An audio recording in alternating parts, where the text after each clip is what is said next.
செங்கண் பார்வையாளர்கள் அனைவருக்கும் வணக்கம்.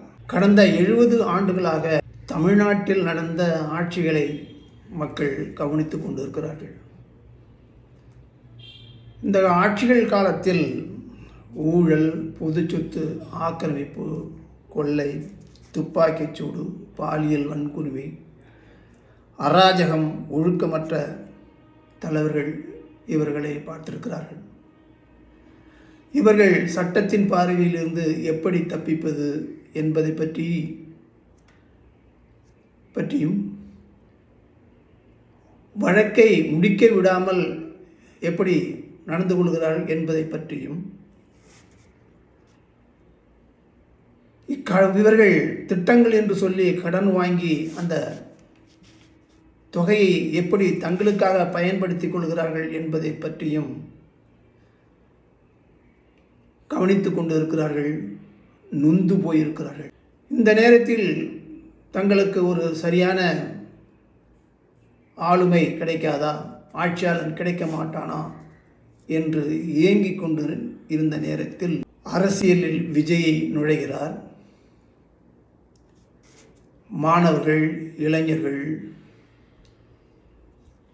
ரசிகர்கள் என்கிற வகையில் விஜய் அவர்களுக்கு ஏராளமான ஆதரவு பெருகி கொண்டிருக்கிறது. மக்கள், இந்த இளைஞர்கள் என்ன நினைத்து இவர்களுக்கு, இந்த கட்சிக்கு, தமிழக வெற்றி கழகத்திற்கு ஆதரவு கொடுக்கிறார்கள் என்பதை பற்றி இந்த தலைப்பில், அதாவது தேர்தல் 2026 தமிழக வெற்றி கழகத்தின் எழுச்சி என்ற தலைப்பில் நாம் இப்போது ஒவ்வொன்றாக பார்க்க இருக்கிறோம். மாறி மாறி ஊழல், கொள்ளை அடித்த 2 கழக ஆட்சிகளையும் நீக்க வேண்டும் என்பது மக்களுடைய விருப்பம். மக்களின் இந்த சிந்தனையால் விஜய்க்கு 5 விழுக்காடு ஓட்டு கிடைக்க வாய்ப்புள்ளது. அரசியலுக்கு புதியவர்,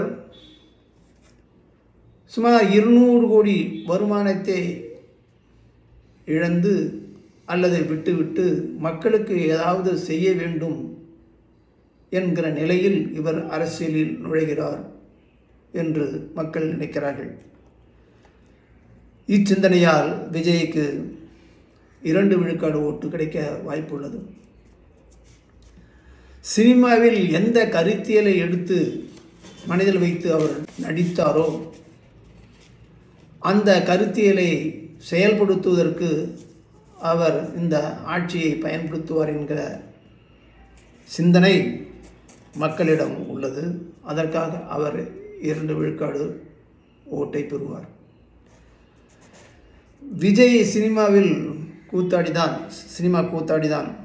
ஆனால் ஒன்று மட்டும் கவனிக்க வேண்டும், அவர் ஆரம்பத்தில் இருந்து எதிரி யார், நண்பன் யார் என்று தெளிவுபடுத்தி பேசுகிறார்.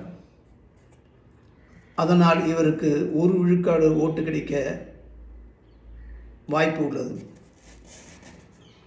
உக்ரைன் நாட்டு அதிபர் விளாடிமிர் ஜெலன்ஸ்கி கூத்தாடிதான். அவர் ஜோக்கர், சினிமா நடிகர், டைரக்டர். இருந்தாலும் அவரை பார்த்த மக்கள் இவர் நாட்டுக்கு நல்லது செய்வார் என்று 73 விழுக்காடு ஓட்டை அளித்து அவரை இன்று அதிபராக இருக்கிறார்கள். அவர் தன்னுடைய மண்ணுக்காக, மக்களுக்காக உலகில் மிகப்பெரிய வல்லரசான, அதாவது 2வது வல்லரசான ரஷ்யாவை எதிர்த்து போரிடுகிறார். அதுபோன்று இங்கு இவர் பிஜேபி, மற்ற காங்கிரஸ், மற்ற கட்சிகளில் செய்யும் அநியாயத்தை எதிர்த்து தமிழக மக்களின் உரிமைக்காக போராடுவார் என்ற சிந்தனை மக்களுக்கு உள்ளது. இதன் காரணமாக அவர் 2 விழுக்காடு ஓட்டை பெற இருக்கிறார். 2 கழக கட்சிகளால் மது, போதை, அதன் விளைவாக வெட்டுகுத்து, கொலை, கொள்ளை, தாலி அறுப்பு, வழிபறி, வன்முறை, அராஜகம் போன்றவைகள் நாடோறும் வளர்ந்து கொண்டு தினந்தோறும் வளர்ந்து கொண்டு இருக்கின்றன. இவைகளை கட்டுப்படுத்துவார் என்று மக்கள் சிந்திக்கிறார்கள். இந்த சிந்தனையின் விளைவாக அவருக்கு 2 விழுக்காடு ஓட்டு கிடைக்க வாய்ப்பு இருக்கிறது. SC/ST ஆக்ட், PCR ஆக்ட் இவைகள் எல்லா சமுதாய மக்களையும் கொந்தளிப்பு அடைய செய்கின்றன. அமைதி இல்லை.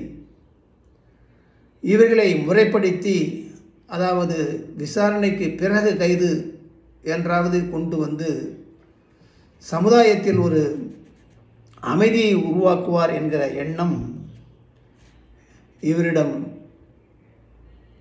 இருக்கலாம். அதை நம்பி மக்கள் 2% ஓட்டு அளிக்க இருக்கிறார்கள். விஜய் தெலுங்கர் தான்.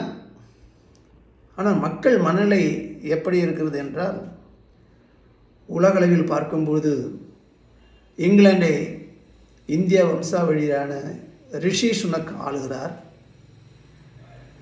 அமெரிக்காவை ஒபாமா ஆளுகிறார்.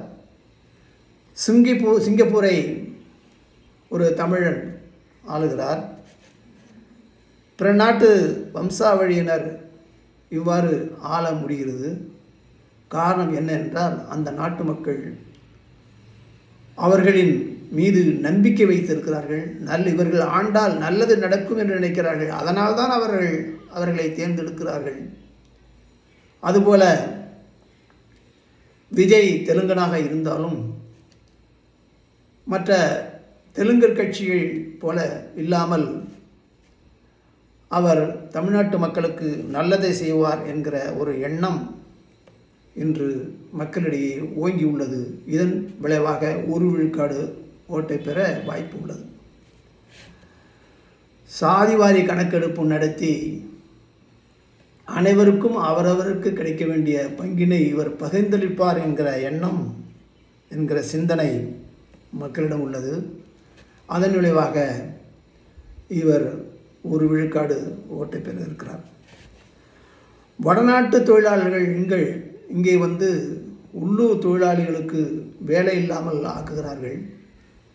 இதனால் பெரும் பிரச்சனை சமுதாயத்தில், நாட்டில் நிலவுகிறது.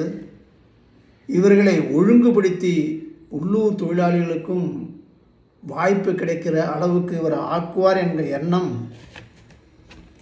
சில சிந்தனையில், மக்களின் சிந்தனையில் ஓடிக்கொண்டிருக்கிறது.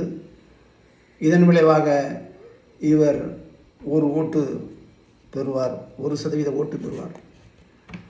மந்திரிகள், மாவட்ட செயலாளர்கள், வட்ட செயலாளர்கள் அடிக்கும் கொள்ளைக்கு அளவே கிடையாது. ஆங்காங்கே நில ஆக்கிரமிப்பு செய்தல், கோயில் சொத்துக்களை திருடுதல், வாரிசு இல்லாத சொத்து ஆட்கள் எங்கே இருக்கிறார்கள் என்று பார்த்து அவர்கள் சொத்தை அபகரித்தல் போன்ற வேலைகளை தொடர்ந்தாற்போல் செய்வதால் மக்கள் தாங்கொணா துயரத்துக்கு ஆளாகியுள்ளார்கள். இவர்கள் இப்படி செய்வதால் அரசு ஊழியர்கள் மக்களின் இரத்த உண்ணிகளாக இன்று மாறிவிட்டார்கள். எந்த வேலையும் நடப்பதில்லை. இவற்றையெல்லாம் ஒழுங்குபடுத்தி நல்ல முறையில் ஆட்சி செய்து மக்களுக்கு நலன் சேர்ப்பார் என்கிற எண்ணம், என்கிற சிந்தனை மக்களிடம் இருக்கிறது. அதன் காரணமாக இவர் மேலும் 1 விழுக்காடு ஓட்டு பெற வாய்ப்பு உள்ளது. வடபகுதி, தென்பகுதி தமிழகத்தை எடுத்துக்கொண்டால் பெரும்பாலும் இங்கு முதல்வராக ஆகிறவர்கள் தென்பகுதியின் மீது அதிக கவனம் செலுத்தியும் வடபகுதியை விட்டுவிட்டும் ஆட்சி செய்கிறார்கள். சரிகள் பூராவும் தென்பகுதியை நோக்கிதான் போய்கொண்டு இருக்கின்றன. வடபகுதி மக்கள் மிகவும் வறுமைக்கு உள்ளாகி அங்கே சில வேண்டத்தகாத வேலைகள் எல்லாம் அவர்கள் செய்து கொண்டு இருக்கிறார்கள். இவைகளை ஒழுங்குபடுத்தி இவர் நல்ல நிலைக்கு கொண்டு வருவார் என்று மக்கள் சிந்திக்கிறார்கள். அதன் விளைவாக மேலும் இவருக்கு ஒரு விழுக்காடு கிடைக்க வாய்ப்புள்ளது. 2021 தேர்தலில் சட்டமன்றத்தில் மக்கள் 71.79% வாக்களித்தார்கள். பாராளுமன்ற தேர்தலில் 69% வாக்களித்தார்கள். சராசரி என்று பார்க்கும்போது 70.76. இந்த தேர்தலில், அதாவது 2026 தேர்தலில் பெருவாரியாக மக்கள், அதாவது 80% மக்கள் ஓட்டு போட்டால் விஜய் முதல்வராவதற்கு அதிக வாய்ப்பு உள்ளது என்று சொல்லி என்னுடைய இந்த பேச்சை முடித்துக் கொள்கிறேன். நன்றி, வணக்கம்.